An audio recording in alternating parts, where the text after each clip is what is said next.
What's up, family? Welcome back to the Stop Sinking Show, where we go from struggle to flow.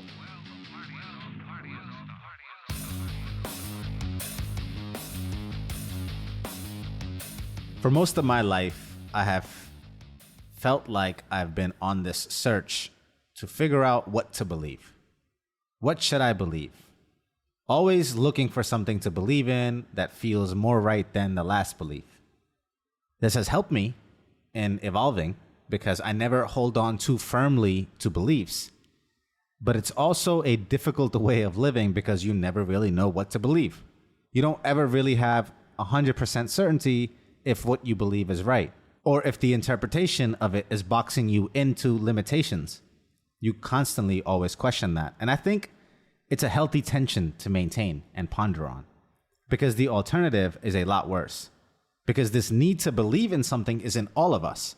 But when you don't maintain some flexibility in what you have chosen to believe, then there is a possibility that you become dogmatic about it and stop being able to see things from the other side.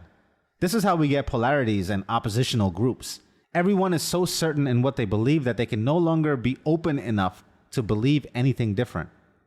Too much certainty, like too much order, is what leads to tyranny.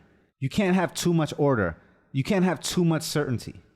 But too much chaos and uncertainty and openness can also lead to disrupting the stability of your state. The tension must remain. They have to balance each other. Maintaining that tension has become even harder because you have to voluntarily go outside of what the algorithm has already decided that you are, and then voluntarily explore opinions on the other side, no matter how uncomfortable that it might make you. This is not just limited to politics or religion or the most common debated topics, but every aspect of life. There is no consensus on anything. And if you think you have achieved some consensus, that you have somehow landed on the most right truth about something, then that in itself is a clear indication that you have made the choice to blind yourself to half of reality. We really have no idea about anything. I really wish this wasn't the case. As someone who is on the constant search for the truth about things, it is a lot of work to figure out what the truth is, even on the smallest of things.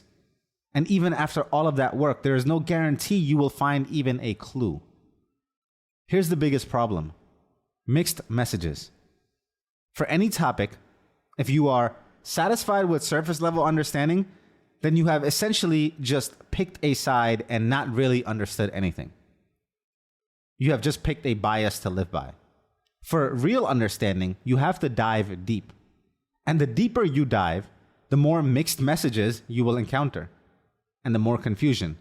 And the deeper you go again, it's almost like entire worlds of people you didn't see before start becoming visible, that see the world in one way or another way, all having picked one side or another side, deeply entrenched in the ideologies of that side.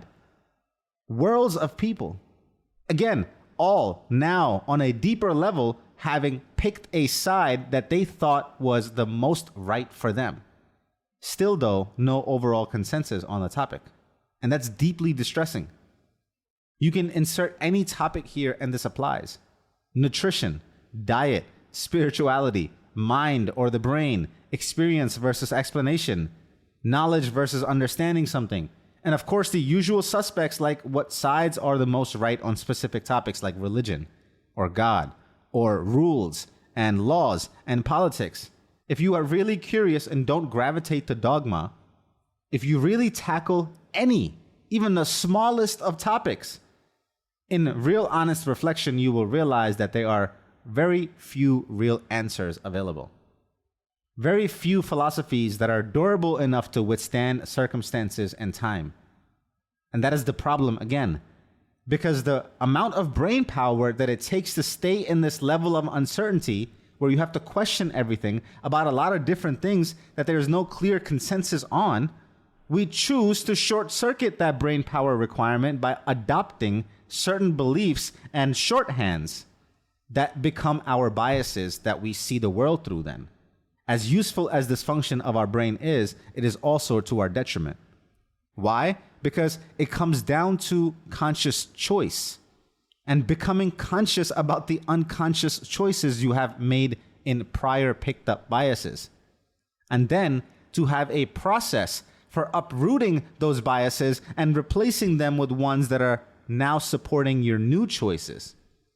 And if you don't make that conscious choice, you will be ruled either by the mixed messages or by the uncertainty, or ruled by the shorthand that you have adopted.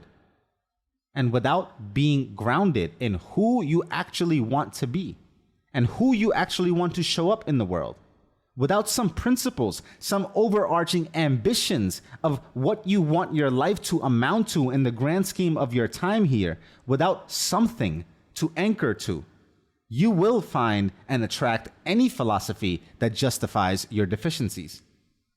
Those who lack the courage will find a philosophy to justify it, as will those who lack the knowledge, those who lack the will, those who lack the talent, those who lack the resources, those who lack fill in the blank. You will find a corner of the world that is deeply entrenched in the ideology and philosophy and bias that you so choose to justify your lowly position, or your deficiency, or your shortcoming, or your excuses. You will find these people.